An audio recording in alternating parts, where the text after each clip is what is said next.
கொரோனாவிலேயே போயிருப்பார். இவர் அந்த கொரோனாவிலேயே போயிருப்பார். நான் கேட்கிறேன் எடப்பாடி பழனிசாமியை பார்த்து, மக்கள் தேர்ந்தெடுக்கலன்னா கூட தமிழ்நாட்டுடைய முதலமைச்சரா இருந்திருக்கீங்க, மக்கள் தேர்ந்தெடுத்து எதிர்கட்சி தலைவரா இருந்திருக்கீங்க. இன்னைக்கு தேர்தல் பயத்துல எந்த அளவுக்கு அநாகரிகமா இறங்கி பேச தயாராயிட்டீங்கன்னு நினைச்சா நிச்சயமாக உங்களுக்காக நான் அவமானப்படுகிறேன். கோவிட்ல முதலமைச்சர் அவர்கள் இல்லாமல் போயிருப்பார் என்று பேசி இருக்கிறார் பழனிசாமி. இது ஒரு தேர்தல் தானே, இவ்வளவு கீழ்த்தரமாக இறங்கி பேச முடியும்?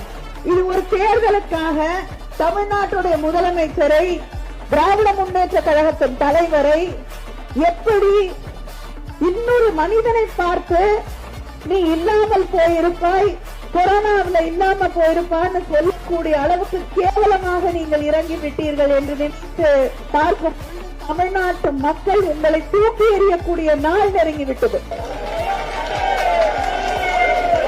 நான் ஒண்ணு சொல்றேன், எங்க பரம்பரைக்கு ஒரு கதை இருக்கிறது, ஒரு சரித்திரம் இருக்கிறது. எங்களை எதிர்த்தவர்களுக்கு மலர் வளையம் வைத்தவர்கள் நாங்கள்.